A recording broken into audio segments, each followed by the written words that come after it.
So it's 10 o'clock. C2, please confirm. Can I start the session or should I wait for others to join? After your confirmation, I will start the class.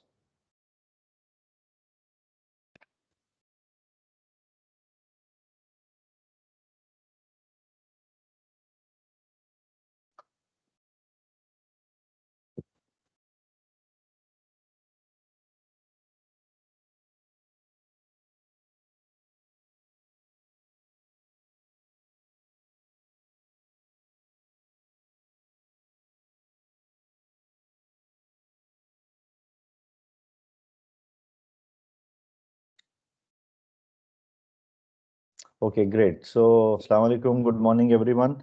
We are officially starting our session of strategic management today.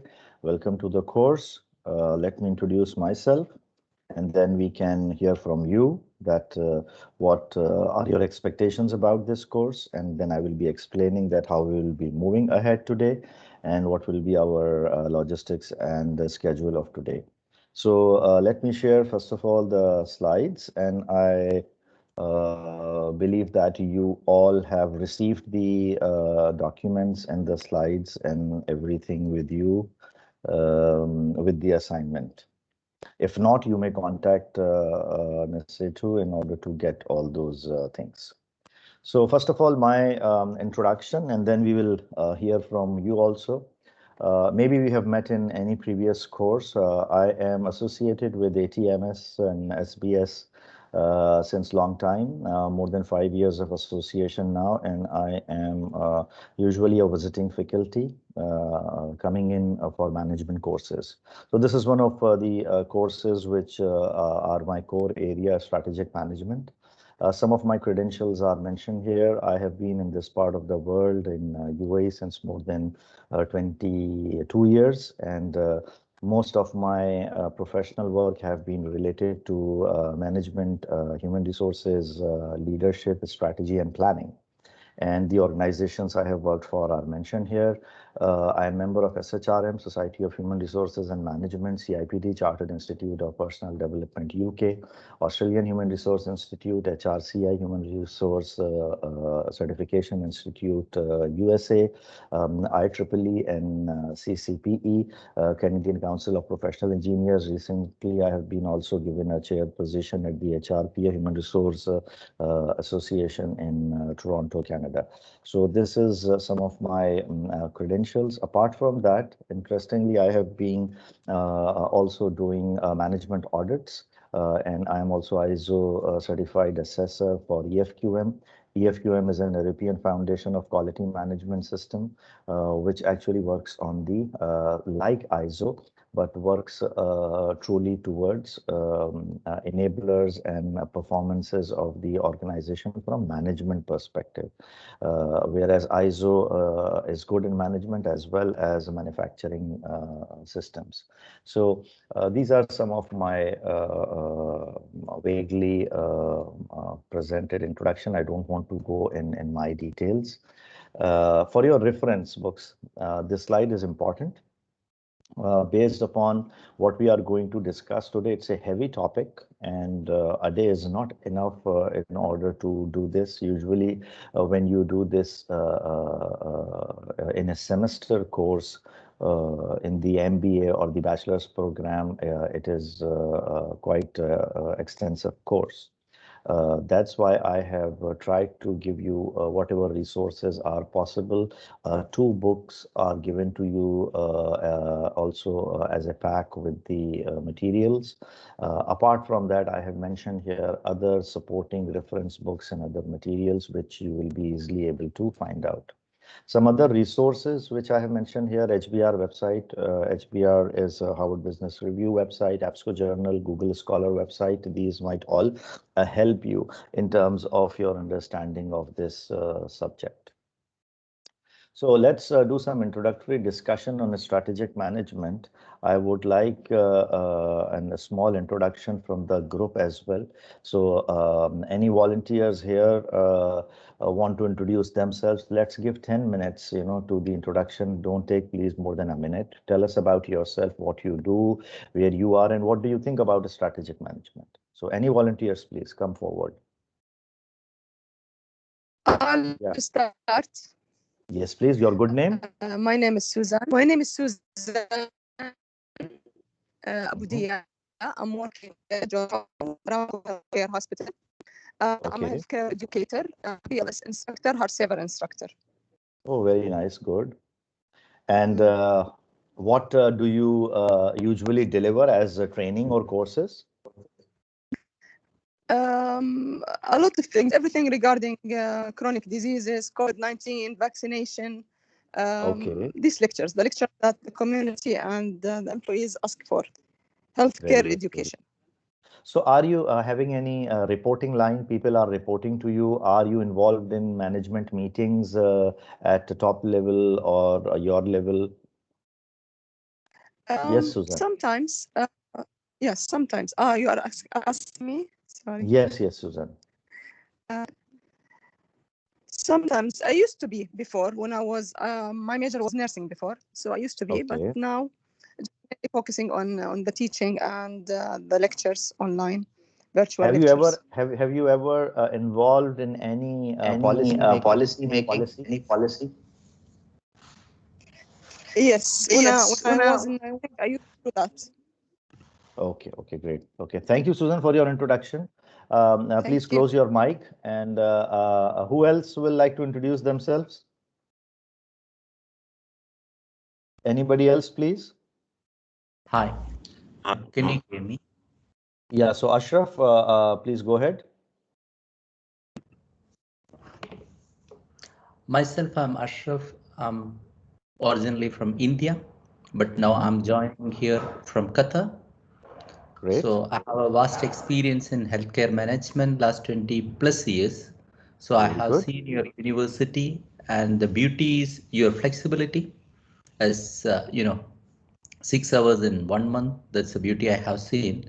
And I'm sure that will add value in my professional life as you are coming with new thoughts, new process and all. Thank you very much. Thank you, Ashraf, for your introduction. So, what do you think strategic management is about? Do you know what is a strategy? Well, basically, that's important for any institution.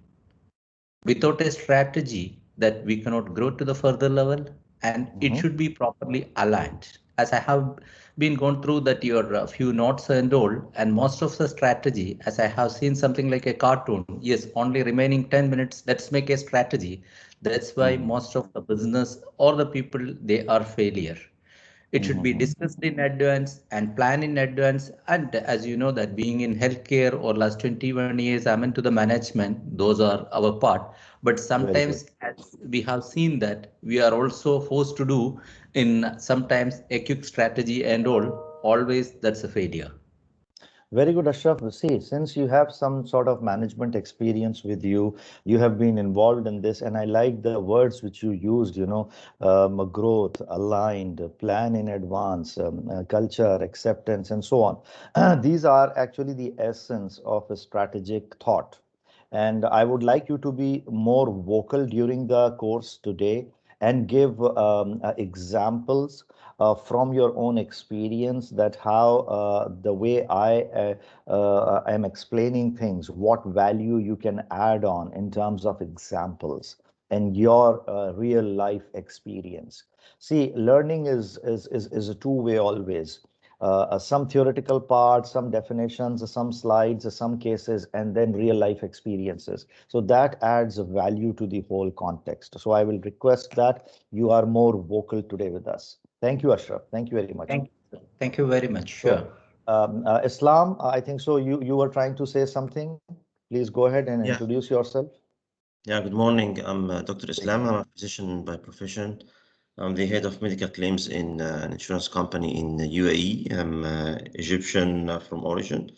Mhm. I have 15 years experience in the Gulf, KSA in Qatar. We moved to UAE 5 years back, heading the department of claims with 250 employees, 5 managers reporting to me. Okay, Um, very good. it's something curious and fascinating to study the strategic management, which we are living on daily basis and doing many what we call discussions about.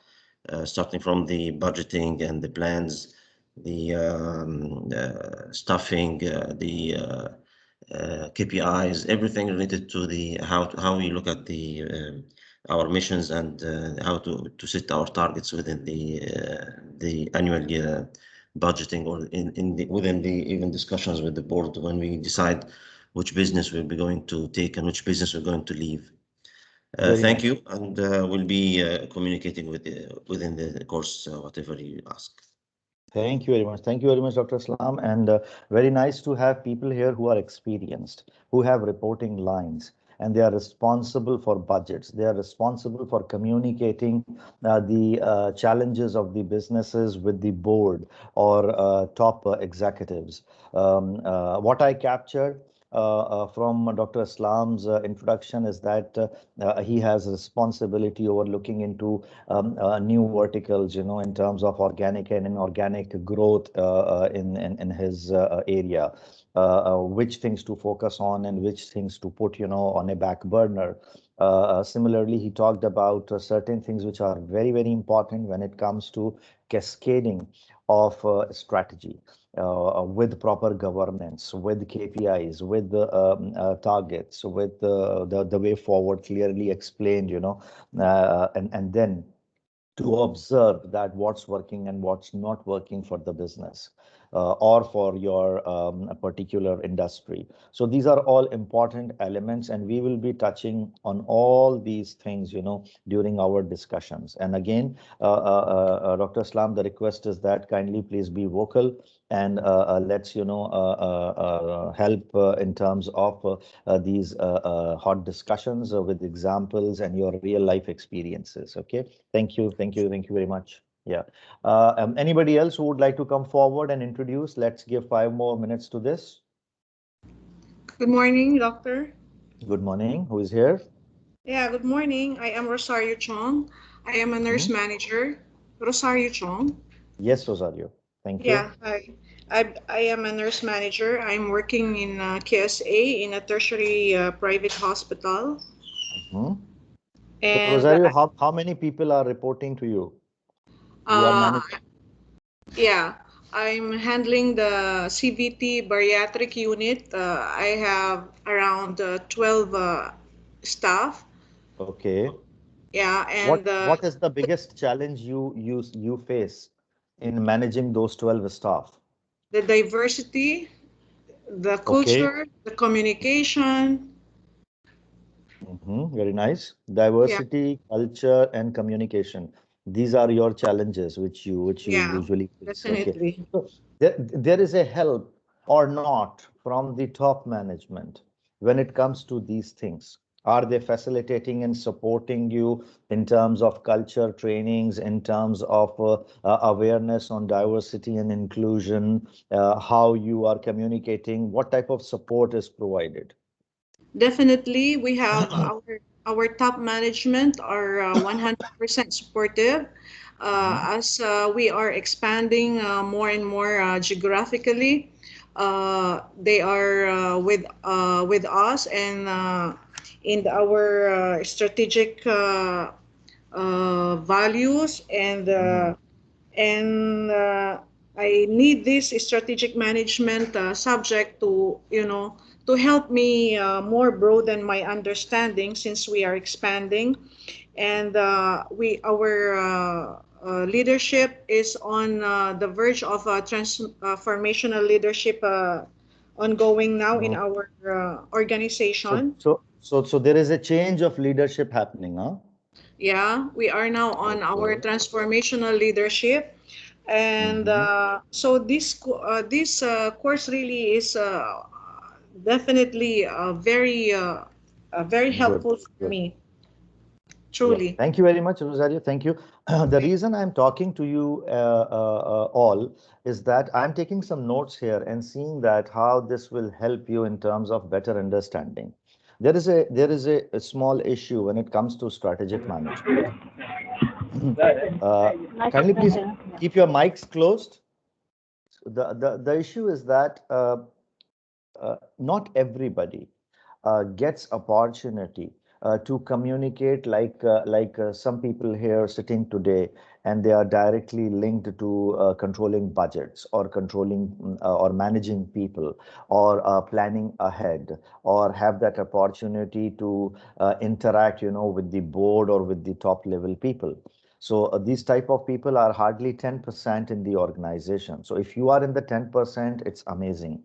But if you are not in that 10%, then what I want you to understand is that what happens behind the curtains, how strategy works, how culture impacts a strategy, how you do the governance and measurements around, your successes, and how you learn from your pitfalls and failures. So we need to understand that in that context also. This is always a challenge, that 90% of the people don't get the opportunity to work on a strategy, and that's why it is considered as a dilemma or a far off topic. So we will try to bridge that gap today.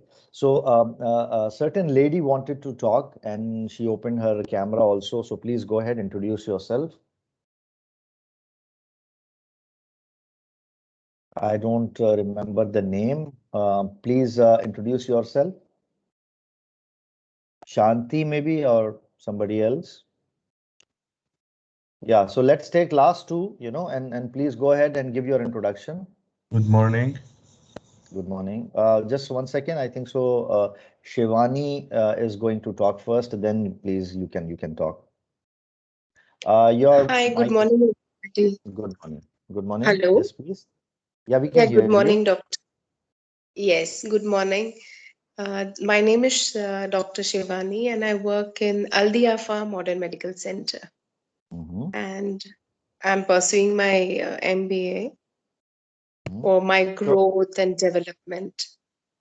very good. So, Dr. Shivani, are you involved in terms of any management planning or not?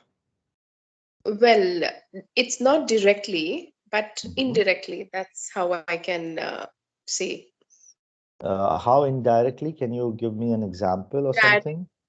Yeah, initially I was clinic manager, but Mhm. now I'm more into seeing patients and taking care of patients.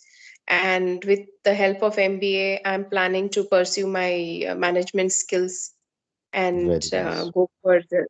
Yeah. No, you are welcome, and I strongly believe that after attending today's session, once you go back, you will feel that you have gained a good knowledge on this subject. So, what was the Yes. biggest challenge being a clinic manager in Yeah. terms of work?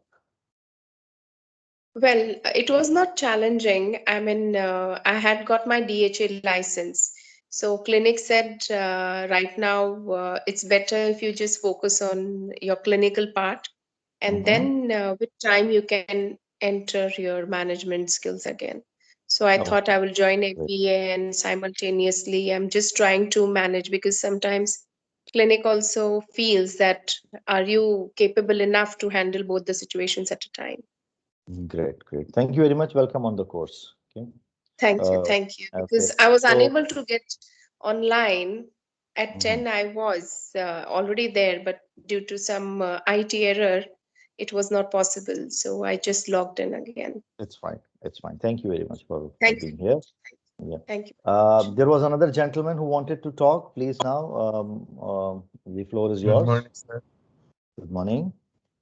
I'm Hussein Balbakir, 28 years old. I live in Qatar and I work in Al Fardan Medical with Northwestern. Mhm. I'm from Lebanon for origin. I used to work as a supervisor, nursing supervisor, and in the nursing staff development since 2 years, 5 years in Iraq. But Okay. then I used to move to Qatar for new experience and upgrade myself and upgrade my knowledge. Uh, and now I'm working as a registered nurse. I used to leave everything behind me because I don't have the good knowledge in management, and now I'm looking forward for having more and having more knowledge and having the more experience and having the more thing that can help me in increase my knowledge in the future, and how to can handle a management position in my work. Very good, very good. And your aspirations are very good, and I hope that you today you will learn a lot about how strategic management works. This course focuses on business strategies, how organizations, develop their strategies, what tools do they use in order to come up to a decision that we will go in this direction. For example, the most critical question for any top level board or the management is that how are we going to increase our profitability? So which things will work for us and which things will not work for us? So how can we plan ahead? So strategic planning is all about looking into the past, looking into the present in the industry, what is working for others and what can we take from it. Are we part of that, let's say, profit pie or profit pizza? How much share, do we have now? Can we increase this share or not? What units we should be expanding and what units we should be shrinking, where we should invest more, where we should invest less, so all these kind of decision making is depending upon certain processes, depending upon certain ways of using management tools and techniques. So today is not about theory only. I will be showing some cases and I will be giving you those tools with examples so that you may be able to also do those on your own. And your assignment also is quite, I would say, interesting, that you will have to apply those tools which we will learn today in your assignment for for your selected organization. So this is for everyone, not only for Hussein, that this is how we will be, covering the learning objectives of this course. So Shagufta has raised her hand. Please go ahead and introduce yourself. Hello, doctor, and hello, everybody. So, I'm Shagufta from UAE. I'm working in hospital, actually a British hospital, and I'm new into management role. Past February, I got the new role in managing a unit. I'm from basically from radiology department. I am handling the management of the department.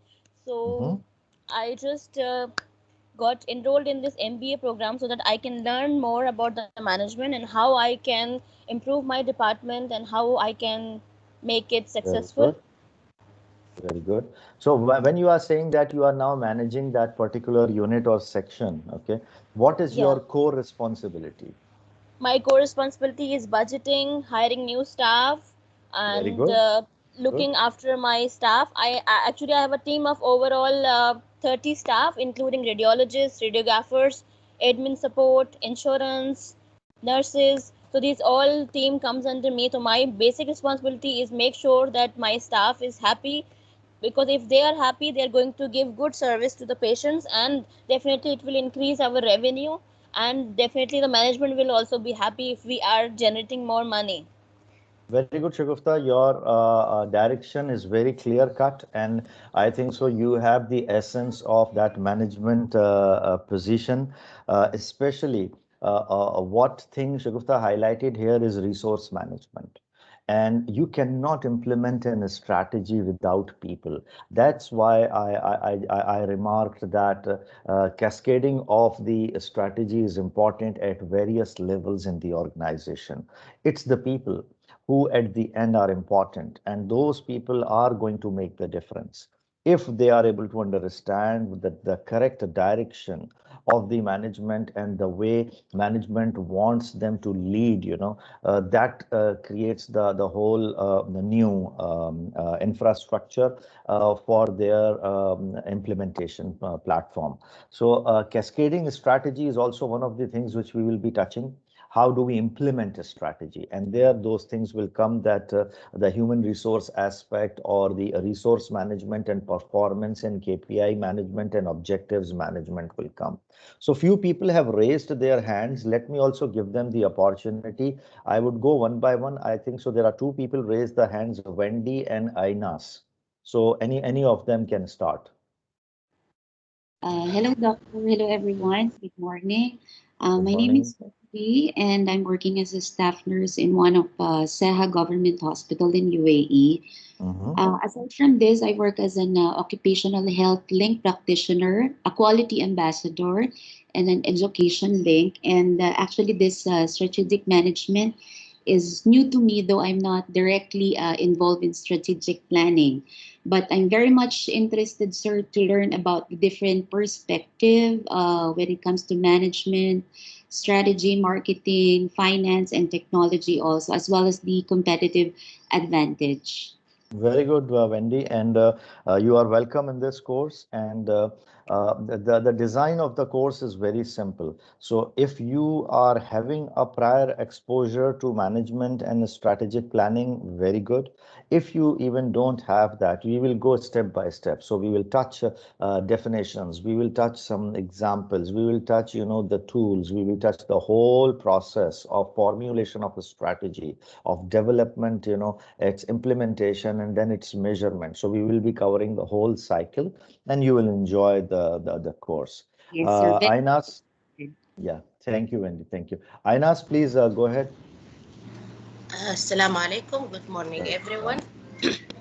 My name is Inas Pereira. Inas. Uh, yes, I am a physician by profession.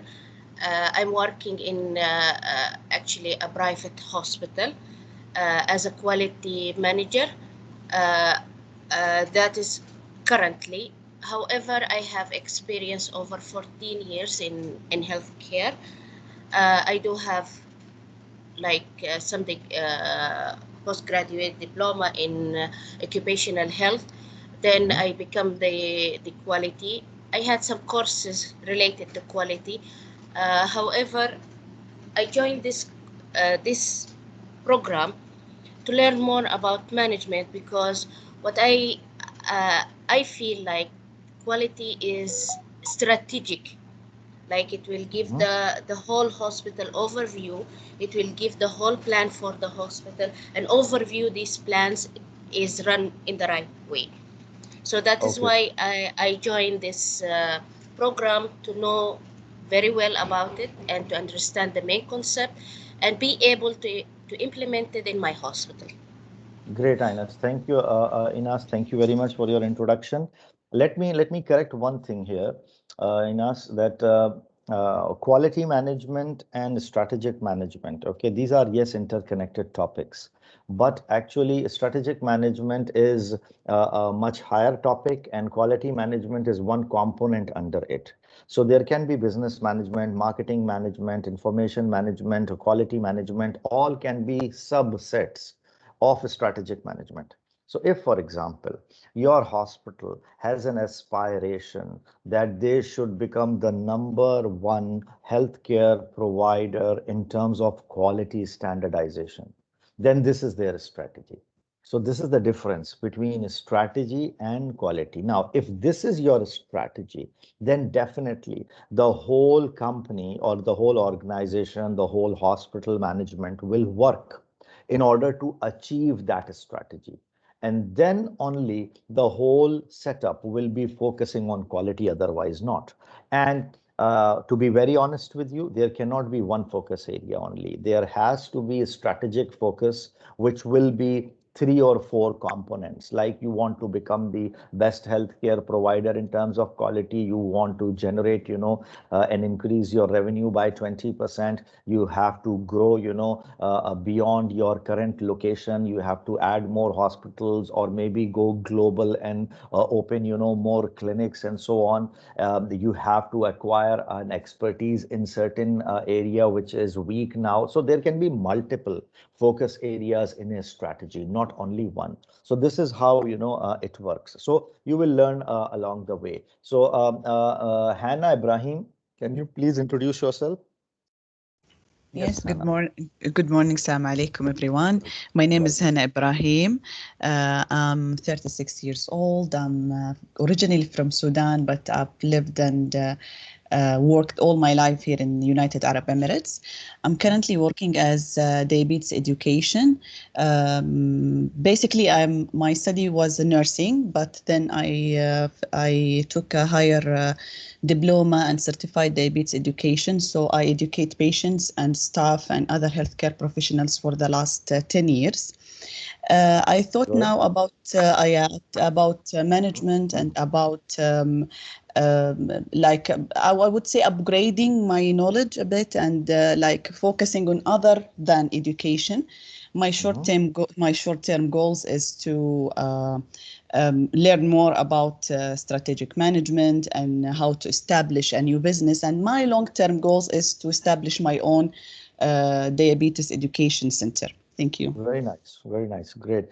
Very good aspiration. You want to be, a business starter in a way. And if I recall correctly, there is another course also which will help you very much in your MBA program. It is called the Entrepreneurship. Entrepreneurship, yeah. So Okay, that okay, great. program will help you. Sometimes I'm teaching it, sometimes not. It depends upon my availability. But that is actually the course which is taking you through the whole process of starting a new business. So, but interestingly, you have raised a very good point.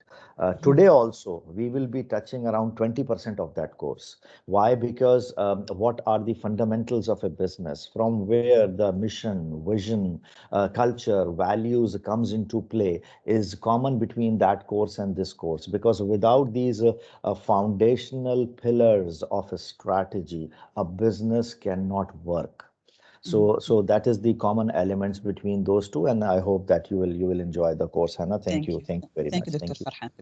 Thank you very much. So let's jump into some nice slides. So I will keep it light and fresh for everyone, and I have two presentations first, which is again part of our all discussions in the start. So one is about strategy and performance cartoons. So we will see some cartoons, and then we will discuss on those cartoons that why those things are written there. And then I will show you a case that how a company's strategy should look like, and these two will be our introductory discussions. So I'm shifting to other presentation now and opening up the cartoon. Now, let's look them first, and see. So what I want you to do is that I will be giving you few minutes, and I will be scrolling these cartoons one by one. There are 20 cartoons. Please write down, okay, some interesting things which you see there, so that we can then discuss, interesting topics. And I want you to feel what is mentioned in these cartoons, but I will not be explaining you anything. So the first one is about what, you can see the situation here. A person is sitting, chairing the meeting and saying 10 minutes. Let's do the strategy. Is this the right way or the wrong way? We will talk about this. So this is interesting thing, and why it is actually a cartoon and sarcasm, because of the 10 minutes thing mentioned here. And see the amount of paper scattered on the desk. Okay. Second Doctor, one. we cannot see the cartoon. I am sorry. I did not share it. I Yes, was you cannot sharing see. my screen. Okay, just one second. Good to point out. Okay. Is it visible now? Yes. Okay, great. So this is the first one. Okay, so be ready. Please write down your points. I want you people to contribute. I have given you one example of the first one, that what is happening here. So the chairperson is sitting, lots of papers on the table, and he's saying 10 minutes left. Let's do the strategy. So is this the right way or the wrong way, and why it is in this way? Second one, internal planning capabilities. So I will be giving 30 seconds, 10 seconds to each of these cartoons. Just please read them and take a point. So this is about rehiring. all those employees who were fired before, because then the company realized they cannot work without them. Is this related to strategy or not? Third one, environmental scanning. Please see what is happening behind on the chart.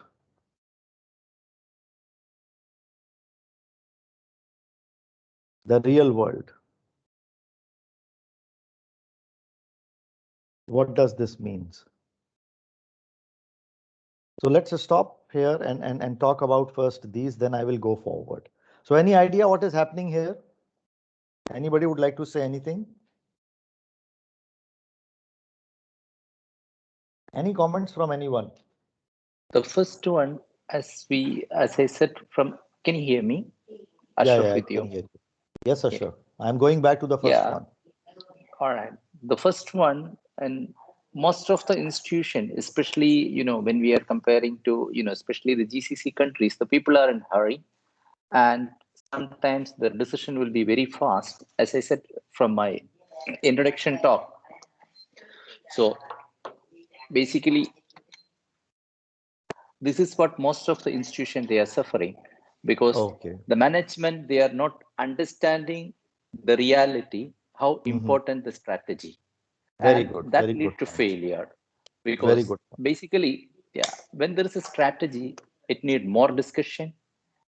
The people should, connected each other, and they should take, or they should keep understanding each stakeholder, how it's going to impact. Very Whenever nice. we are Good. creating any strategy without stakeholders' opinion, I'm sure that that will be a great failure.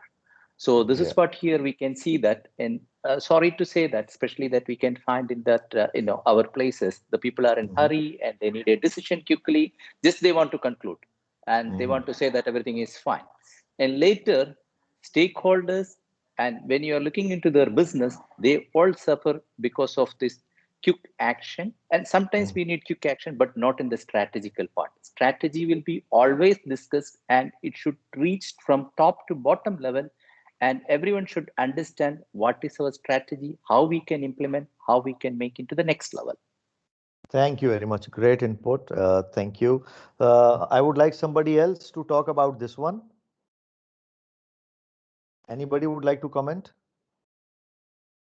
Yes, I can comment on that. So one of the mess that management can do when they think about the strategy is to take a decision of releasing people without a proper assessment of the Beautiful, situation. beautiful point. Beautiful That's point. yes, it looks like that the management is the strong part of the organization, but this is not the true. The people are the strong part of the organization. Without the people or that the staff, actually, the manager cannot continue doing his achievements. So it's weird why he took a decision and he take back after a Yeah. moment to decide that these people 380, it's a company, it's not only one person. It's too much. Correct. Correct. So this gives us, an insight that strategy cannot work alone. It has to have internal planning capabilities, especially when it comes to resource planning. So if the CFO says or the chief financial officer says that, please, the budgets are revenue is not coming, we are not, getting the good EBITDA, or the profitability is going down. Please cut employees. And if the organization is big, let's say having 10,000 people, 380 employees will be how much? 3.8%. So reduce, 5% of the people, and just like that, 500 people are fired without planning. Without a strategic initiative behind it to see that who was important and who was a high performer and in a critical job. And these kind of things happen, and then management later on realizes and then start, a panic, which is shown here. Thank you very much. Anybody would like to talk about this environmental scanning? It's a very important word, which we will discuss later on. But what is happening here? Any idea, please? Anyone?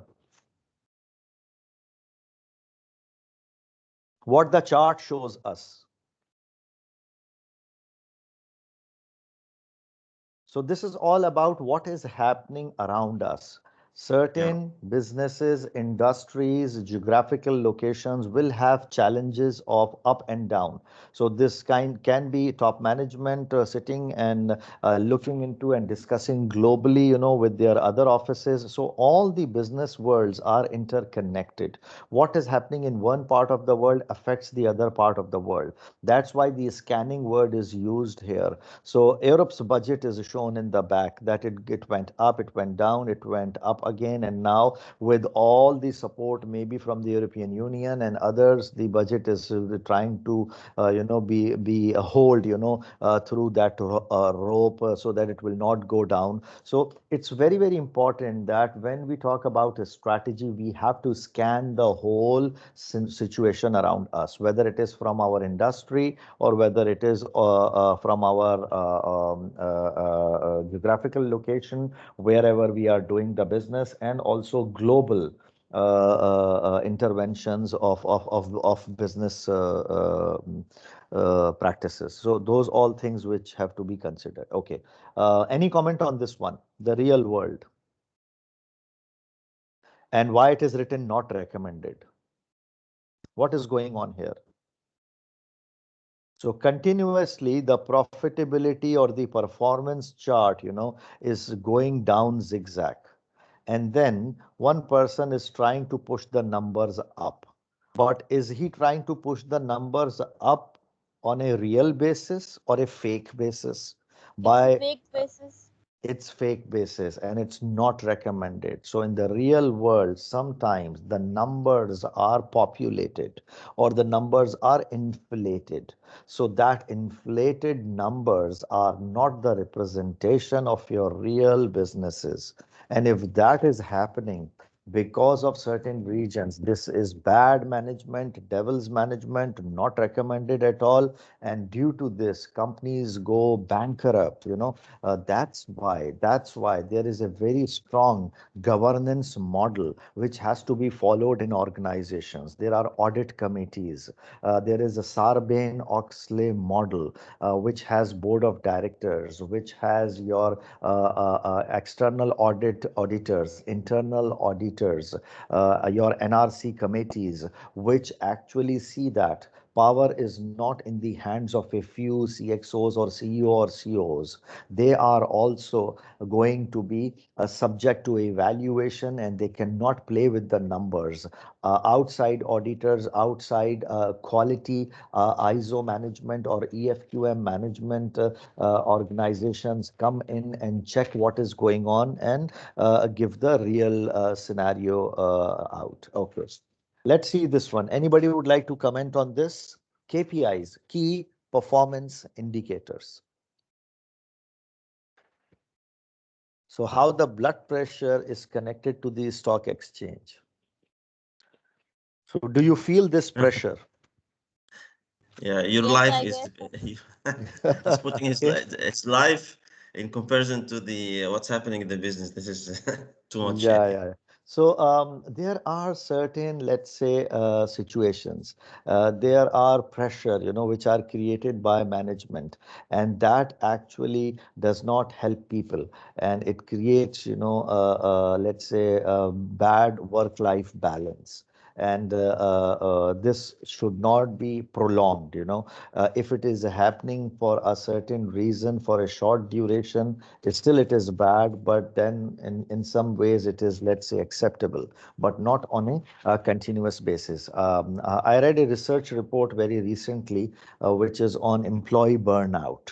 And burnouts are happening because of COVID a lot, because there is a huge, immense, pressure of performance from everyone, though they are under a different, circumstances of work environment. Okay.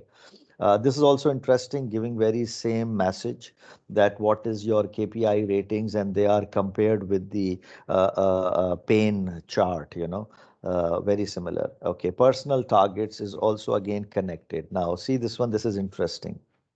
Believe me, targets are essential, and the management is practicing the target on the chest of this particular person. So what happens is that if things work, you are being recognized, and if they don't work, you are being, the actual target of the management. So this is a dilemma, and that happens.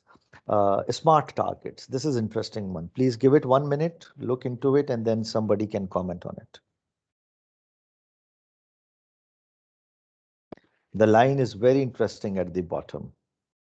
By setting the sales goals after the sales, we are able to consistently maintain an above average sales quota. What is the problem here? And what is the learning here? Anybody from sales will be able to say easily.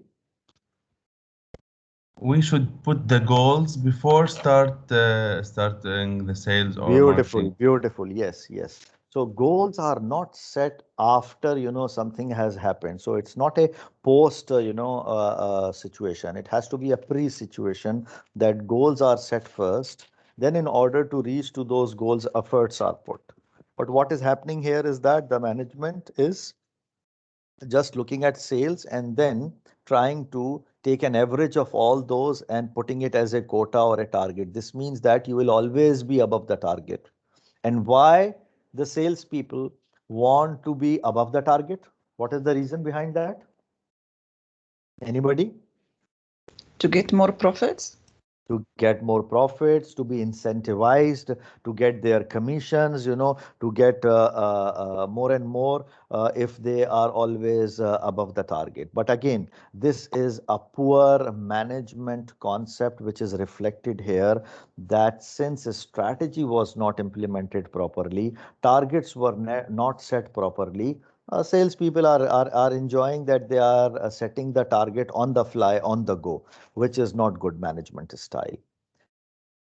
Next one, personal scorecard, performance. So there are four names mentioned here, and looks like one is a high performer, and one person is overextending themselves, and all others are not able to perform. Is this a representation of a balanced workforce? No. No. Okay, so sometimes if there are outliers in your job performance scorecards, there are many things to check. I'm not saying that this cannot be true, that you don't have outliers. No, there can be outliers also, but managers who are distributing the objectives, distributing the workload, should also consider that what is going on here, and if everything was equal opportunity for all the four people, then an outlier is accepted. But if, for example, some people have been given favors, or there was a bias, or there was more, let's say, support given to them, and then they perform much higher, then this is not fair in order to do this comparison. So perform personal scorecards are very important, because as we discussed just few minutes back, strategy is implemented through people. So there has to be a business scorecard. There has to be a individual personal scorecard for each person. And this is all connected together. And we will see this today, how it works. Okay. Strategy execution. What message is here for you? What message you get from this picture? Anybody would like to comment? There's a gap sometimes between the decision makers and the planners and the real world and the execution, where it's very difficult to execute what they think it should be happening. Okay, it's a good point which you have raised. Okay, yeah. Anybody else would like to say something? What needs to be put down as a wall? See, strategy execution has various elements to it. Each organization, each hospital, each business might be facing a different wall, or a different issue. And when you reach to a wall and you are not able to complete your execution, your strategy will fail, or your strategy will not be implemented. So while you are doing the execution, you have to see all the hindrances in between, all the walls which are coming in between, and one by one those walls have to go down. Otherwise, you will not be able to implement your strategy. And if a management is not prepared for it, they will not be able to complete their mission, because these surprises or changes in the laws, regulations, challenges from your other competitors, internal challenges within your organization, people not accepting change, culture is not supporting you, all these problems are natural and they come, and management has to be ready in order to tear all these walls down. It's very, very important. Okay. This is an interesting one also, performance management. So sometimes a project plan is not helping out because of its complexity. There is too much of decision making and yes, no. And then, a miracle occurs where a project plan is prepared and then, it is tested and then it gives you success. But was it an outcome of a proper planning process? So if a strategy is cascaded down with a proper business initiative, there are project management charters which are made, milestones are set, resources are planned accordingly for those projects, then this corporate dilemma will not happen, or this fiasco will not happen. So this is the learning from this, that many organizations actually fail in cascading the strategy down to the milestone level of the projects, and then they just start and go, and then stop and then start and go and then stop and start and go, and then they are expecting that a miracle will happen. Okay, this is also interesting. What message you are getting here? Yes, please. Anybody would like to add anything? Basically, most of the management, they have a thought process that when they are seeing some comparing some other institution which is not into the same level, the payment is less, why can't I bring the people into that level? So whenever we are not looking that basically that human resource and their quality, and if you're considering only that how much we are paying, I'm sure that it will be a great failure. It will never grow. Okay, So we have to okay. analyze the people, their potential, and we have to decide where they supposed to be positioned and how we can pay to them and all. Otherwise, if you're simply comparing the other people, they are paying this much, so why can't we? So it's all based on the institution level, how they want to further grow. If they are looking for a limited profitability, this is a good part, but I'm sure that no business people, they don't want to be on a limited time keeping some people or cut down that cost and all. And that any business, if they are only cutting down that employees allowance or salary and all, they cannot grow to the further level. Okay, it's only thank you. temporary. Thank you for your inputs. Yeah, anybody else would like to say anything about this cartoon, this representation? I believe that cutting only the manpower and the budget, decreasing the cost of the budget is not a success. He's celebrating a fake success by only decreasing the FTEs or the people working, just to decrease the cost of his budget. Yeah, great. Thank you very much. I am more into your input. Why? Because the picture shown here is about cost cutting only. Now there are, and what this picture shows is that nobody is sitting on the table. All those 6 people have been fired. This is the only person who is happy to see the numbers because he has cut the cost. And cut the cost on the expense of what? On the expense of people. This is the most easiest thing to do when you want to cut the cost, that you fire people. But then who will do the work? Is work available or not? If business is going to be established in a way towards the sustainability, you can't do that. See, in order to increase profits, there are only two ways. Can you close your mic, please? there are only two ways to increase your profit. Either you cut your cost or you increase your revenue. So a balanced approach always helps in strategic management. There should be initiatives, objectives from the top management, yes, in order to control cost and cut the cost where there is a fat or where there is an excess amount available.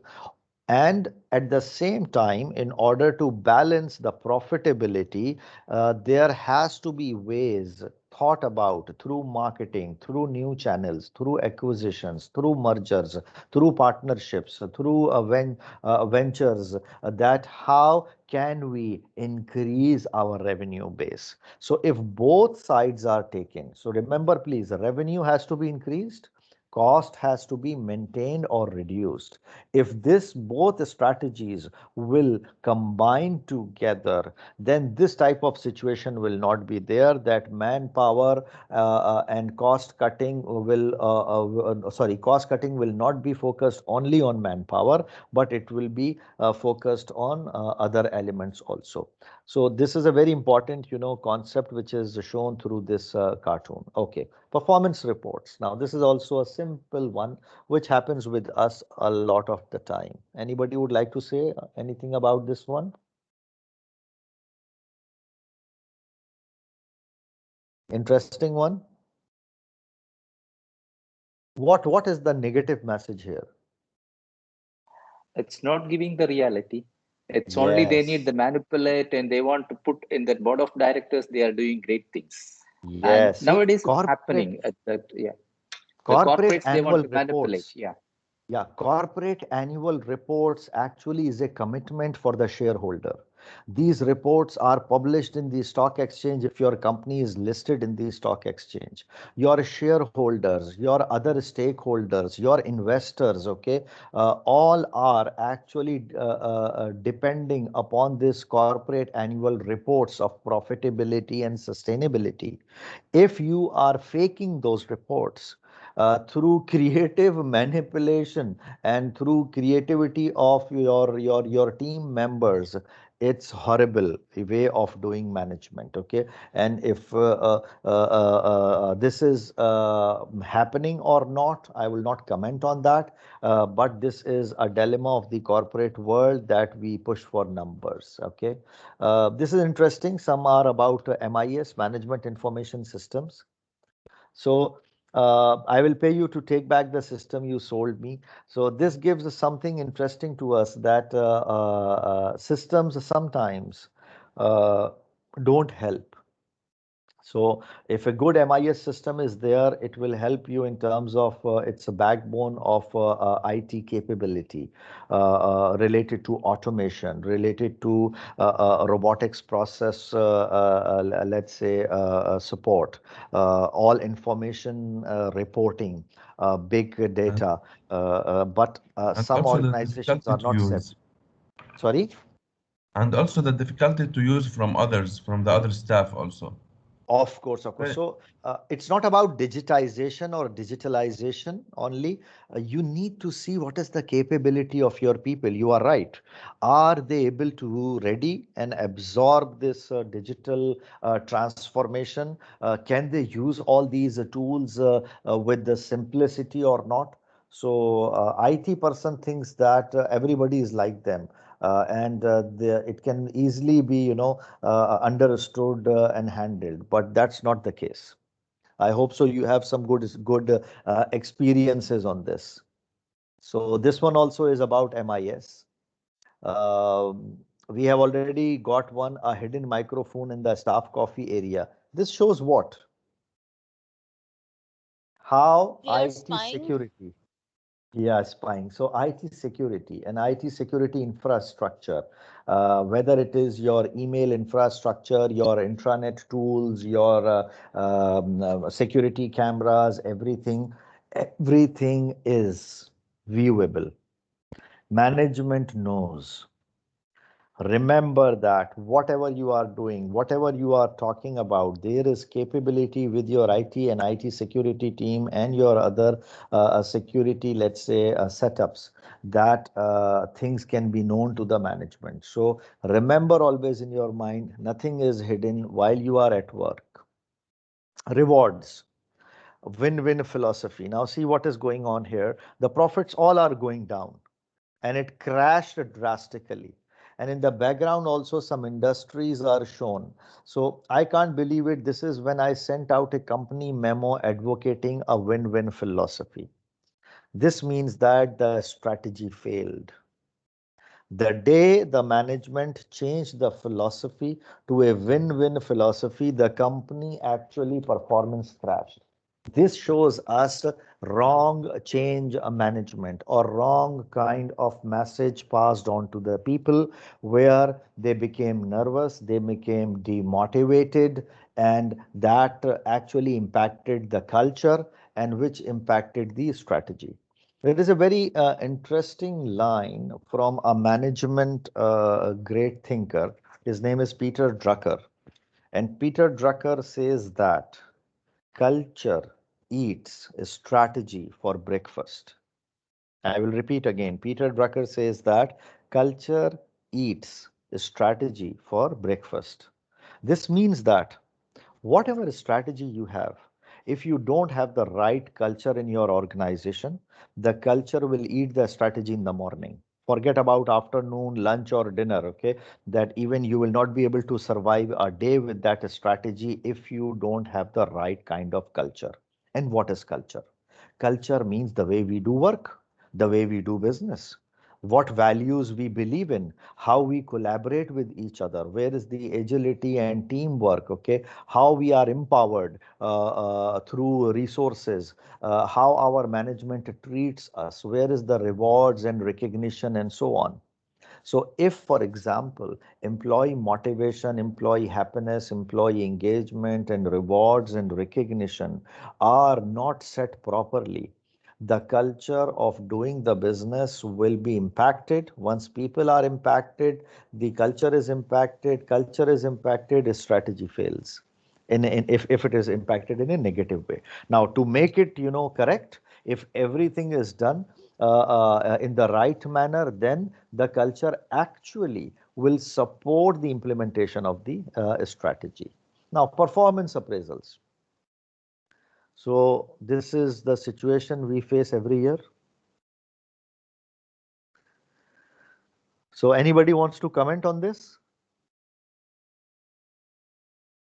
What is Yes, I would performance like appraisal? to do. Yeah, please. Yeah. Like whenever it's time of performance appraisal, if you ask the management, they will always tell you that no, we are going down, we are not having any raise in the revenue, something like that, what I understood from this picture. Okay, and see that the problem is that bad management or bad managers don't understand the purpose of performance appraisal. Performance appraisal is not a punishment tool. Performance appraisal actually is a business tool, or to be very honest, performance appraisal is a development tool. So if people are not able to achieve their objectives, the performance management system should not punish them. Actually, the performance management system should help them in development, should help them in order to come out from their blocked zone and to give them an opportunity to learn so that they can fill the gaps in their skills and competencies.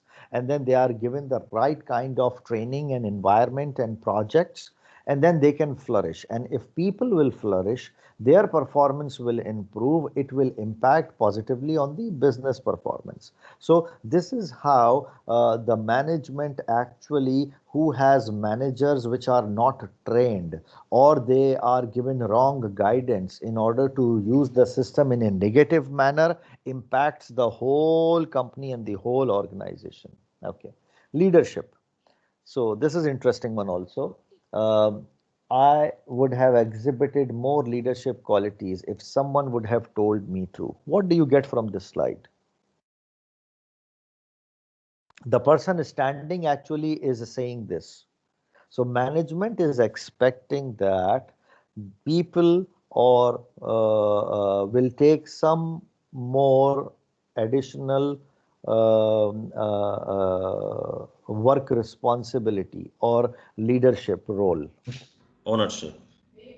Ownership, beautiful. So ownership is the word that people think that till we are given something, we will not take it, or they will not come and step forward. So actually management is expecting this guy that he will act in terms of more leadership qualities. And that person is saying that I am expecting that someone will tell me how to lead. No, it has to come from the leaders themselves, that they need to express those demonstrated behaviors which will take them, to the right kind of practices of management. And remember one thing, when the word leadership comes, people think wrongly that leaders only are sitting at the top level of the organization. It is not like that. Team leaders are there, line leaders are there. Line leaders are line supervisors, line managers. Then smaller teams have team leaders. Then there are project leaders, okay? Then there are department managers. Those are also actually section level leaders or middle level leaders. Then yes, you can say that there is another layer at the top and maybe one more layer above them. So what I'm trying to say is that leadership skills are required in an organization from top to, let's say, not the bottom, but one or two layers above the bottom. And that is very, very important to understand. Okay. Communication, very important. Sorry, sorry, I want to ask Yes, about the please. previous picture. Yeah. I want to ask, what is the difference between taking other decision or taking other ways in manager? No, I did not get your question. Can you repeat again? What I understand from this picture, that I am waiting others to tell me how to manage. Yeah, That's so the this should point. not be Yeah. the case. You should not be What is told the how to manage. difference? What is the difference between it about taking others' opinion? No, there is no problem in taking others' opinion. It depends upon your management style. Some are autocratic managers, some are democratic managers. Autocratic managers are the ones who are like, my way or the highway. You have only to listen and do what I am saying. Whereas democratic ones will do things on consensus. They will take opinion from others and then they will find the best, let's say, choice from it, or the people who are maximum supporting to a particular decision, and they will go with that. So this is all different kinds of management style. I hope so. I Thank you. have answered your question. Thank you. Communication. Please close your mic. There is feedback coming. Thank you. Communication. How communication impacts, our strategy. So the guy standing says sales are still bad, but notice how cool everything looks like with the 3D glasses. So people are given something to play around with and not see the real picture. Is this the right kind of communication? Will it lead towards a success? No way, no way. Sure not. This means that you are hiding the reality and you are redirecting what is going on and what the numbers are telling you in a different direction. Okay. Teamwork. This is an interesting one. So sometimes I think this happens. the team. Yes, I think the teamwork to be good and efficient should be in synergistic way and toward shared goal. Great. So what you have said is exactly what I wanted to say from this particular slide. If goals are understood properly, objectives are very, very clear, a strategy is defined to everyone at their level, this will not happen which has happened here. So two teams started the work and then they completed the work in their own way, and management objective is failed because the whole this railway line which they have put, half of it is wrong. And this is why, because the instructions, directions, strategic intent, objectives, goals were not set properly. If they were set properly, they were not communicated properly. If communicated properly, they were not understood, properly, and nobody made sure that these are correct. That's why we need project charters, we need project planning, or we need proper PMO office, project management office, in order to understand how the strategy will be cascaded down and then implemented, and then who will govern that, who will own that in terms of its performances, and test and try it out and avoid this kind of situation. Then there are some extra slides I here. think So I think also the teamwork, it should be leads by a professional manager, or a manager that can hold all the team to work well. yeah, you are right. I 100% agree with you that this has to be the case. So I would like to have a 5 minutes break. What do you think? And then we start on the second PowerPoint slide, where I will be discussing with you two critical strategy questions and give you example of a few organizations' strategic intent, and we will have some discussions over it. So should we have a 5 minutes break or 10 minutes break and then join back? Okay. Yes, we can. Yes, sir. Yeah. Oh, okay. So let's have a 10 10 minutes minutes. break.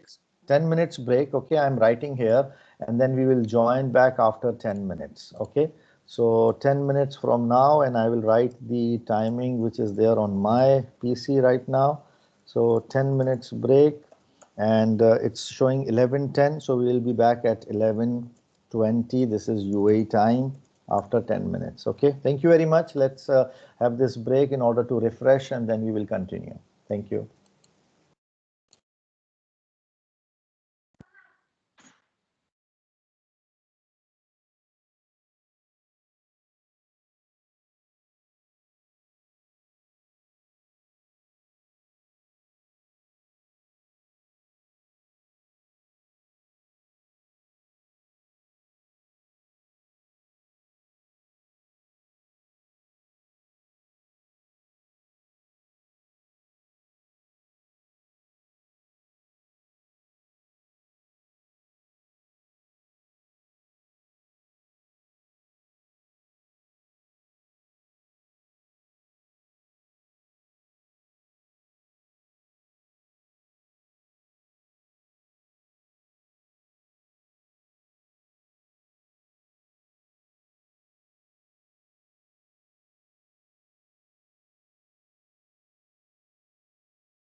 Hello?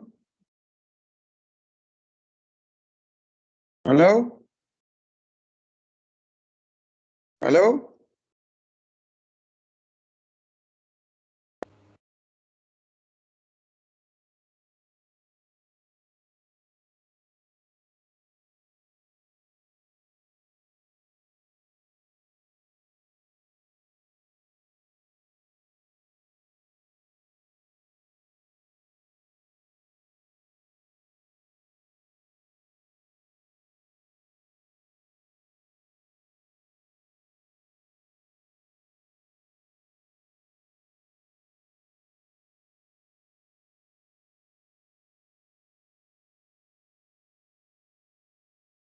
Hello?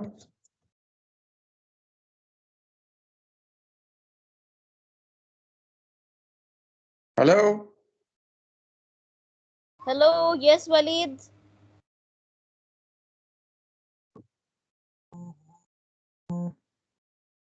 Hello, yes, Walid. We are on a break for 10 minutes. We're going to join by 11:20. Thank you so much. Good.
Thank you for waiting. Let's start our session.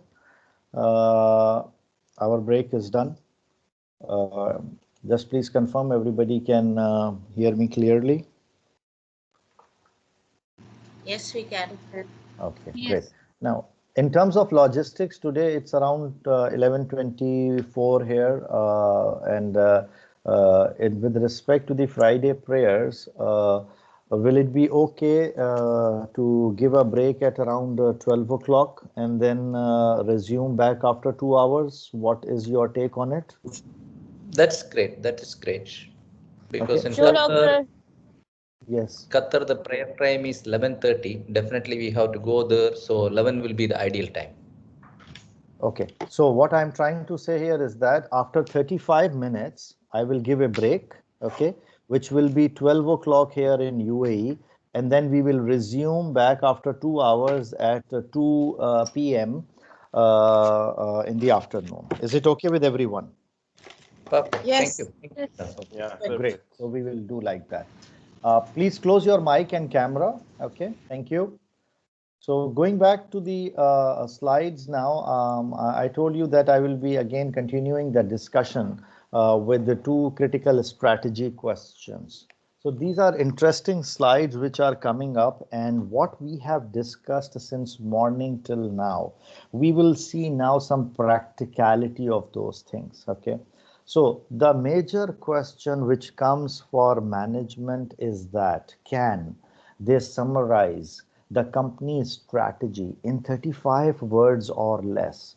And why 35 words? Because if you make your strategy complex, if you make your strategy as a huge document, nobody will be able to learn from it or understand the objectives and will not be able to implement it. So let's see how this can be performed in a more efficient manner. So the problem actually faced by management is usually that they are not able to express the strategy in fewer words. And then when it is an unclear strategy, this happens. So there are two statements given here. I don't know if you would be better off winning this deal at a lower price or just losing the business. Or another employee is saying, I try for months to get an initiative off the ground, and then it's shut down because it does not fit the strategy. So, what does it say? It says that at different levels in the organization, the strategy is unclear. People are trying to work in a direction, and then when they are able to lift that particular initiative up, they are being told to stop because it does not fit their strategy. So why in the start they were not being informed what is the strategy? And similarly, if clear decision making is not there at the employee level, who can decide that whether they will go with lower pricing or they will go with a higher quality. So what will be the spin-off in terms of their dealings? So if that is not clear, this means that the strategy has not been drilled down properly. So now what is the solution? The solution is that we have to make sure as a management professionals. Anybody wants to say something? Okay, sorry. So the objective of management is to have aligned behaviors, empowered employees, and increase the effectiveness of the processes which they are involved in order to get the proper strategy implementation. And the solution is very clear, simple, succinct strategy statements. So how we will get that? There are three components to the strategy statement. Remember this: objective, scope, and competitive advantage. We have to learn these three things. I will repeat again. A good strategy statement has three things: one, objective, and the scope around that objective, and then what is the competitive advantage which will deliver our objective and scope. So let's see examples of these three things and how they are formulated. So Edward Jones is an example here as an organization for you, where their strategy statement has all the three things here. So what is their strategy statement? Grow to 17,000 financial advisors by 2012 from about 10,000 today by offering trusted and convenient face-to-face financial advice to the conservative individual investors who delegate their financial decisions through a national network of one financial advisor offices. So this gives a very thorough understanding of where they are, where they want to be, from which baseline to start, what to achieve, what will be the timeline, how they will be doing it, who will be involved in this process, what matters for them the most, and how the establishment and the growth model will look like. So in this 35 words only, Edward Jones has, as a financial advisor firm, have given everything in their simplistic manner. There are no complex words used here, very simple English used here. Words like face to face, individual, delegate, a national network of advisors offices, very simple way of expressing things. So it's very important that your strategy statement is very clear. It has the objective, scope, and the advantage. Now there are few other things also which come behind this strategy statement and after this strategy statement, which is mentioned in this slide for you. Mission of the organization. Why do we exist?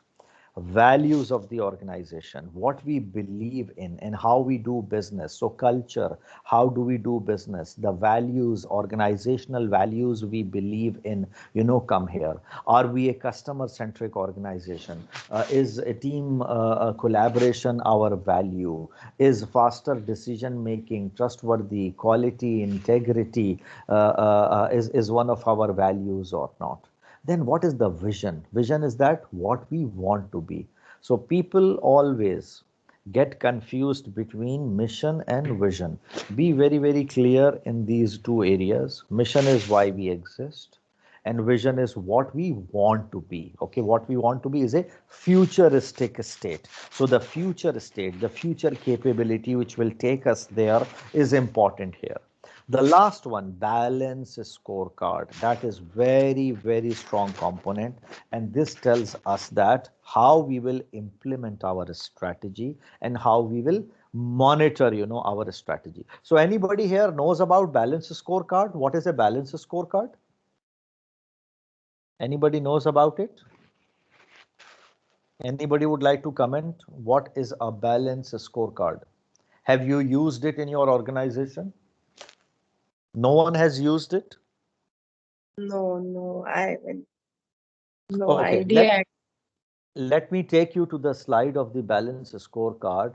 Since we are talking about it, let me take you to the balance scorecard slide. No, it's not here. It is in the original deck. So when we will reach to that topic, I will explain you about it. It is actually set of key performance indicators, which are around 4 components.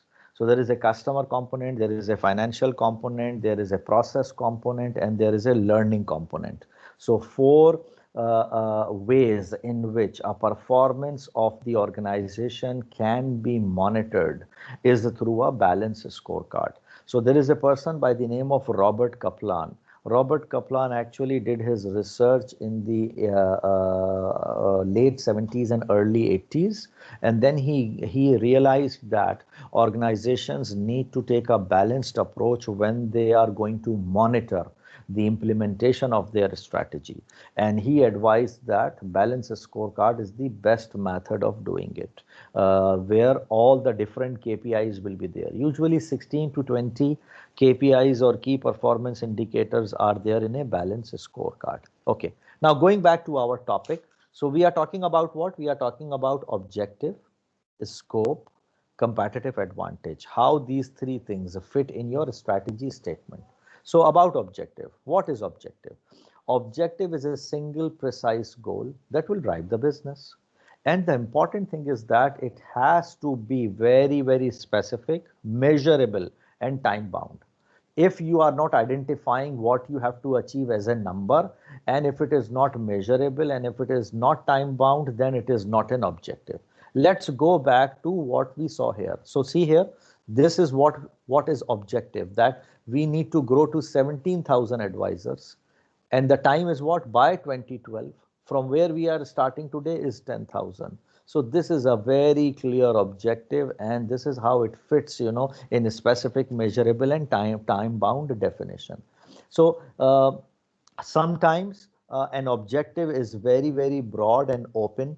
We want to be the largest player in the aircraft industry. This is not a good objective. Why? Because it does not gives a clarity on your number, the clarity on your timeline, and so on. So a better one is this revised one, and this example is from Boeing organization, the aircraft manufacturer.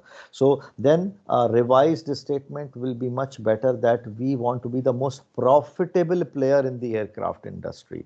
This means that among other aircraft manufacturers, they want to be the most profitable player. So this puts them in a much more better situation. But still, it's not a good statement, because the time is missing. By when they want to be a profitable player? This year, or in the next 2 years, or in the next 5 years? Okay, so that clarity is still missing in this objective. Now, going forward, Edward Jones was a much better statement. Why? Because it was maximizing, the value to the customer. It was maximizing the profit per employee, and it was maximizing the profit per partner. And these are the three entities which will help you in your strategy. Either is your employee, and they are connected with all your strategic partners whom you are working for, from your supply chain to your customer. So whether it is your supplier or whether it is your customer, they are in touch with your employee, and your objective should cover all of them. And Edward Jones' objective covers all these three things. Let's go to the second one now, which is scope. So a good scope is what? A good scope covers that what is your offering as a service. Are you selling a service, or are you selling a product? Are your customers, going to get any advantage from you if they buy from you that service, or buy from you that product? It's very simple in your industry also. Why should I go to X hospital and not Y hospital? Because X hospital has a better lab or radiology department, or better, let's say, equipment in terms of analysis and diagnostics. Or should I go to, hospital B because they have a better experienced professional and more specialization towards oncology or something else, and so on? So there is a competitive advantage which is always there, which will come in the third one. But customer will always see your offering. Customer will see your geographic location, and also your vertical integration. Vertical integration means that how is your strategy going to be leveled. Leveled means that how it will go down, it will cascade down to different business units, how it will translate to the business units objectives, how it will translate to the individual level, and so on. So clarity has to be there within the organization, then it is a clear scope. Okay, so vertical integration, geographical location were both present in Edward Jones' scope. Let's go back to Edward Jones' scope, how it was there. So see here that it was clearly mentioning that face to face, this is something which is related to customers, and then individual investors who will delegate their financial decisions through what? National network. Now the geography comes there, that you have to expand towards national network of financial advisors office, and then you have to do this face to face, and so on. So that gives that more clarity to the scope. The last part, competitive advantage. Sorry for yes. Sorry for interruption. Is there any No vertical integrations here?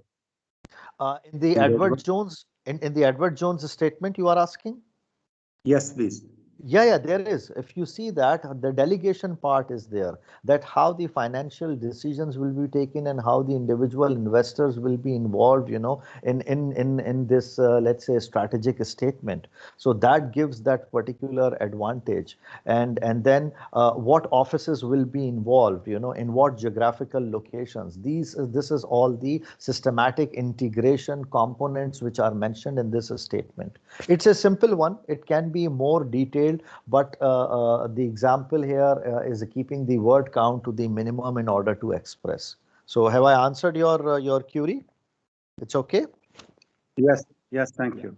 Yeah, great. So now comes to competitive advantage. So competitive advantage is very, very, very crucial for your strategy. You have to build your strategy on your strength.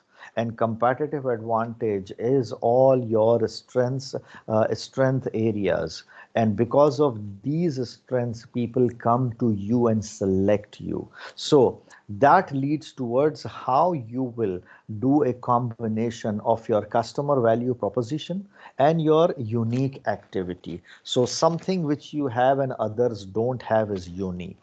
And because of that, you will use your marketing and branding towards your customers as a value proposition. So once these two things combine together, you have something special. And if your strategy is built on your competitive advantage, you will get the best out of it. So this is how it should work.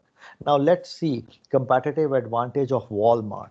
So what Walmart is doing, they are saying everyday low prices for a broad range of goods that are always in stock in convenient geographic locations. So what they did in their strategic statement, they are saying that we have a competitive advantage of having a broad range of goods at a lower price, and that is done every day as a special promotion. And interesting is that we keep a stock also. So it's not like that they will be in very limited quantity, and whenever people come say, yes, it was in the offer, but now sorry, the item is finished. Okay. So it's not like that. And then it is also available in your local Walmart store, close to you. So it is in reach also. So since they were a big chain, available everywhere in all geographic locations, they could do it and others could not do it. They had the advantage of a huge supply chain. Because of that, they can do the stocks availability. And then since they are using the concept of selling, in large quantities, they are getting lower prices from the suppliers, and they can manage this everyday low prices. So they used all these three things as a customer value proposition and made it a competitive advantage and made it part of their strategy. So this shows a comparison, of different customer purchase criteria. Now, this kind of analysis is required whenever you are building up your strategic statements. And see the areas which are mentioned here. Customers look for what? They look for low prices. They look for a selection of different items through categories. They see that how easily they can get there, ruler convenience, reliable prices, merchandise or the items are in stock or not, how good quality the merchandise is, and then suburban convenience, whether they are living in rural areas or suburban areas, it is approachable or not. Then how wide is the selection across, availability, what type of help and support and after sales services there, and what kind of a store is there, in terms of ambience. So there are comparisons of three stores here: mom and pop stores, Sears stores, and Walmart stores. And then after doing this comparison between these three on all these criterias, Walmart can see that where they are poor and where they are excellent. And all those top three things: lower price, selection across categories, rural convenience, reliable prices, in-stock merchandise, till here they are, and merchandise quality, they are higher in terms of the other two competitors. So if your strategy statement takes into consideration those 4 or 5 top areas where this orange line, is towards excellent, they will be able to really lead the market, because these two other competitors are behind them. So this is how your strategic statement should work. Today, later on in the second session, we will be having after the Friday prayers, we will learn the tools, how to do these analysis, how to take into consideration these criterias and apply various tools. CPM metrics is one tool. There are tools which are built on a very fundamental SWOT analysis, which gives us IFE and EFE, internal factor evaluation and external factor evaluation mechanism, that helps us in understanding our competitive advantage and making it a component of our strategy. We will learn all these things, today.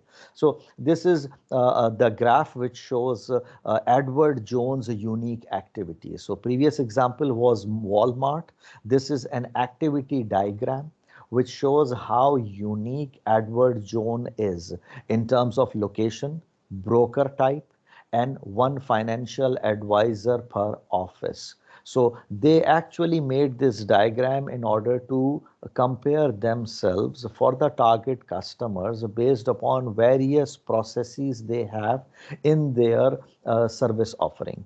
And then they decided that our uniqueness is our locations, our uniqueness is our financial advisors available per office, and then the broker type. And this is the three things which they used in their strategy statement for their targeted customer. Other things, they might not be good. They might not be good in marketing or price or product or branch support and so on. But then they focused on these three components. So the game is what? The game is that we need to find a balance, a sweet spot, a balance of companies' capabilities, competitors' offering, and customers' needs. And the overlapping part, which is this area, because we don't want to give anything to the competitor. So this area, which is in this yellow color, is called the sweet spot, where our company's capabilities can satisfy the maximum needs of the customers.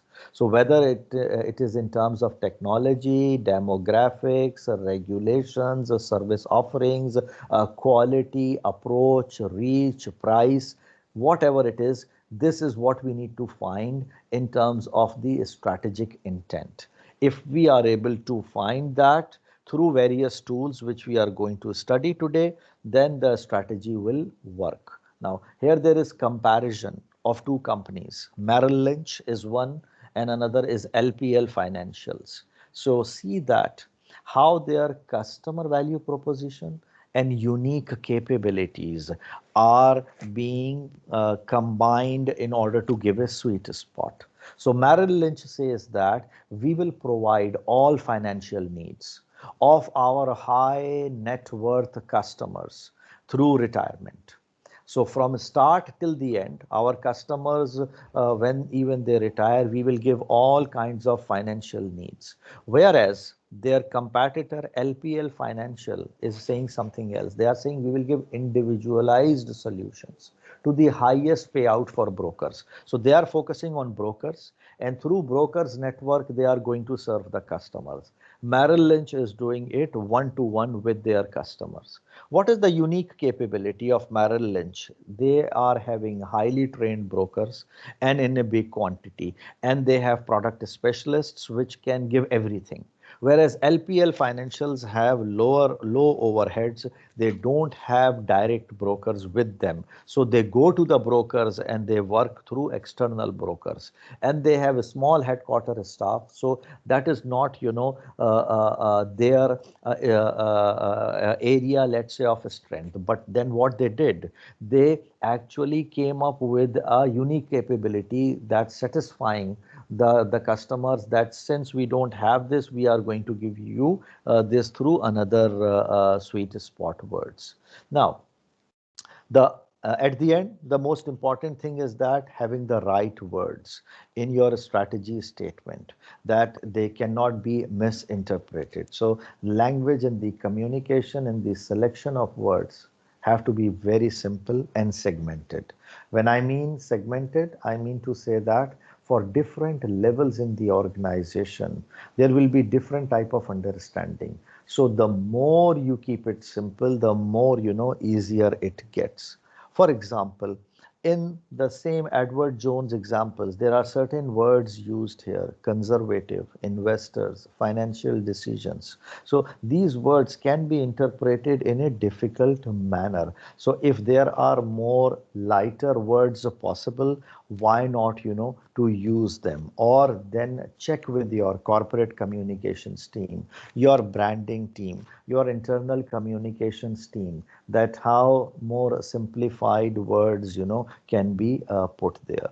And once you have fine-tuned your statement in terms of the right words, then you will be able to share it with the entire company. If a strategy is kept in lock and key, it's not going to work. The fine-tuned strategy statement has to be shared with the entire organization. And then we need to keep it small, not more than 35-word strategy statement. That is how, it should work. So this is the balance scorecard actually slide which I was trying to find at that time, that if actually you want to have a balance of managing your strategy, it has to start from translation of your vision. It has to be communicated. If we go, it is going, anti-clockwise. So first you have to clarify the vision and gain consensus at all the levels, especially at the top level. Then you need to communicate your strategy and link the strategy with the goals, rewards, performance measures, and so on. Then actually the people will start working on it. When they will start working on it, there will be business planning which will be done. Targets will be set. Initiatives and projects will be set. Resources will be allocated to those projects. Milestones will be set, that what we will do when and what will be dependent on what. So interdependencies of the projects, milestones, deliveries will be set. And then we will also have a measuring and a feedback mechanism, because some things will work, some things will not work, some things we will be have to shifting and changing. So readjusting the vision, not vision, actually readjusting the projects, readjusting the feedback which we have got, and facilitating how things are going on forward, going back to the management, presenting to them, having a governance over the projects through PMO office. These are all the things which come in feedback and learning. And then when the next strategy cycle starts, all this feedback and learning loops into that okay, last time we did this, we got these challenges, this is how we overcome those challenges, let's not repeat the same mistake again. So this is how the core of these things work. Now about the balance scorecard, as I told you, how we will measure things, these are the 4 categories of the balance scorecard. The top one is financial performance. Second one is customer market growth. Then there is process excellence, and then people and learning. So you will have KPIs around all this. So this is your company performance triangle, and your organization success comes through certain KPIs which are for revenue growth and productivity improvement. Then your customers, how you will sell your services to your customers and how you will acquire more and more customers, how you will retain your current customers. Okay, you will take feedback surveys, you will take inputs from them, and how you will improve your quality and so on, all will come in this particular layer. Then comes your actual process efficiency, your operations management, your increasing of the outputs, the products and services you are bringing in, the marketing management, the pricing you will do, how you will increase your sales network or service offerings. All will come, in this particular layer, your normal processes. And this process will be different for different departments. The last one is about learning, how you will choose the right people for the right positions and how you will make them learn and behave and demonstrate the right value and culture. Performance also is part of this area. How you will take feedback from your employees, how you will recognize their efforts, their promotions, their increments, their incentives, their commissions, all those things, and also their learning, that how they will learn for the future, their capability building, their trainings, their career path in the organization, and so on. So these are the 4 areas of the balance scorecard through which these things, work. Now, I have a small exercise for you, and that exercise actually is based upon this Word document. Okay, let me open this Word document, and I want to show you this example. Okay, that for a small business, how very small business, how we can put together a strategy based upon these 6 areas. So this is an example for you as an observation only in the class exercise. You will not be doing anything. You will just, we are going to discuss this. So what this company is about, this company actually is a manufacturer of a pills management device. So pill medication storage device. So it's a new business where a company has started selling a plastic box which gives, pill medication organization more effectively. So if we look into, can you see my screen? Is it clear, and can you read it properly? I'm making it bigger. Yes, doctor. Okay, great. It's okay. It sounds Great. okay. Yeah. So if we want to see that, what is the true definition of a strategy? A strategy is a long-range plan of actions which are around certain defined goals. And it is actually refined with a planning process and implemented through projects. This is a very simple way of looking at a strategy. And overall, very generically, I'm telling you, a strategy has 6 components. Mission means where we are now, vision, where we want to be, values, what behaviors will take us there. And the strategic pillars means where we want to focus, the projects, how we will get there. And the last one is our measurement, which is key performance indicators. So this example is about a pill medication organizing company strategy. So mission can be what? To be a company who is aiming for new solutions and positively contribute to people and society for medicine grouping. Now, in this particular mission, some things are missing. As per our objective is not very clear here, but the other areas related to our scope and our competitive advantage is also not mentioned. So those things you will see are covered later on. So vision is what? Dream to lead is our vision. Innovate and serve the people for pill medication storage and become the topmost provider for flexible, reliable, and high quality product. Actually, they did not create it as simple pill medication storage box. It was a very innovative one, having an app and having a digital counter built in, and through the app it can tell how much you have taken and so on and something like that. So their vision is that they are innovative and serving the people in a different way. This is their competitive advantage. And what values they believe in. They trust, that they are, they want to be trusted by their customers and the society through creativity, simplicity, and reliability. And how they define creativity, they want to create value in original thinking and utility of importance. Simplicity, very simple, that they want to have solutions which are not complicated at all. And then reliability, that it is dependable service which they are giving, and dependable, faithful service. And what are their strategy? They want to understand their patients' needs. So they are customer focused. They want to make a digital box, an innovative design in order to do this pills management with innovation and efficiency.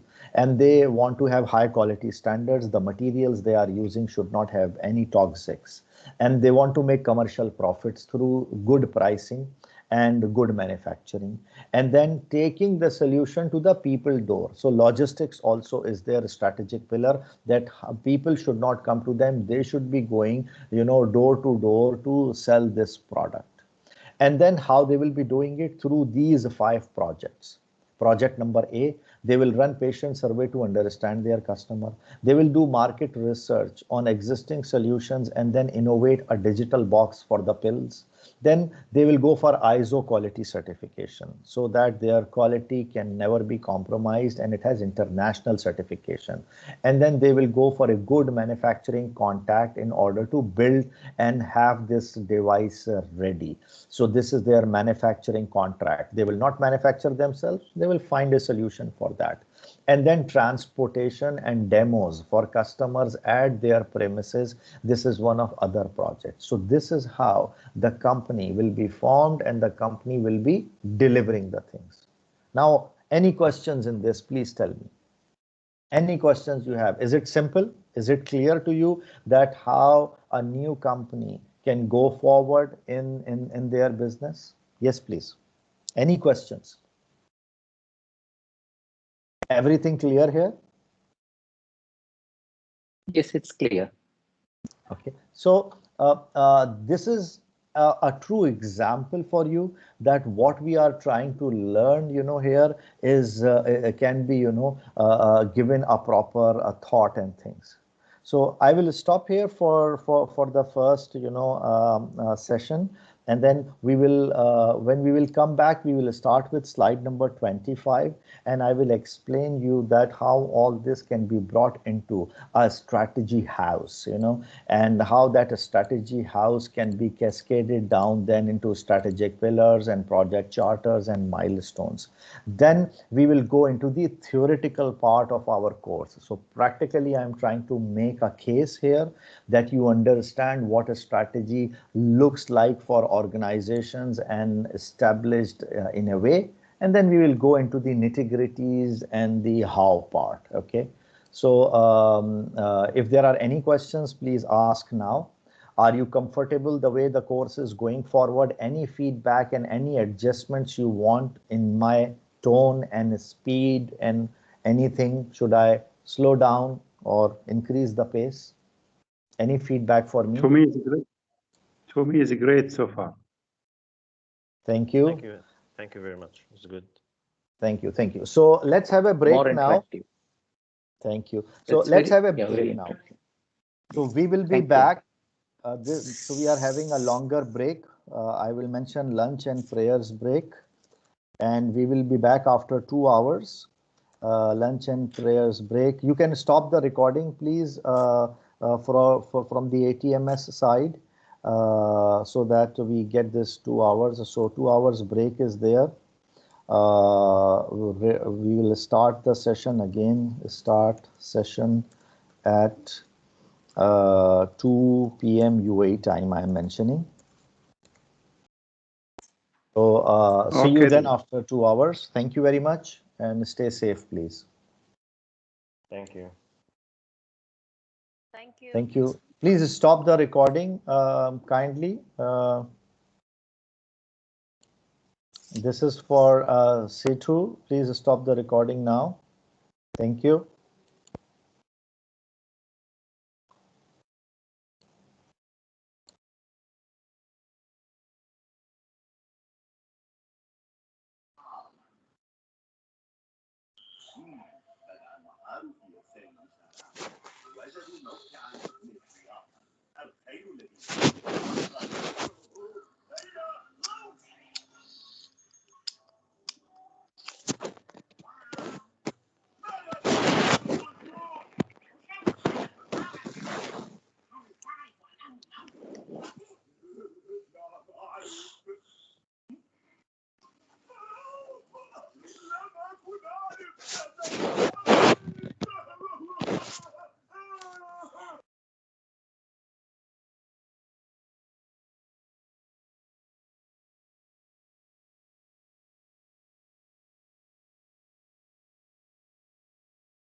It's a hold on. It's a break time. Okay, so be on that same page. Okay, it's a break time.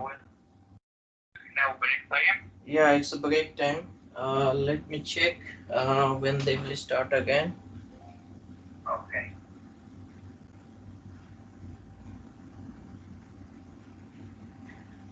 Then we'll break for lunch. Yeah. No, I think it's a short break, 10 minutes.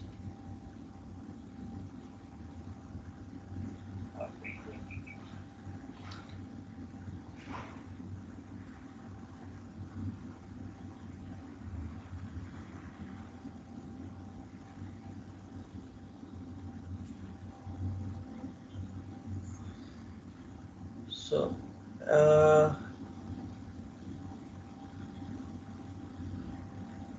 be on this page, okay? Yeah. Be on this page. I'll send you. So once they will start, you will be there. Okay. So once they will start, I will send you a message. Okay. Oh, thank you.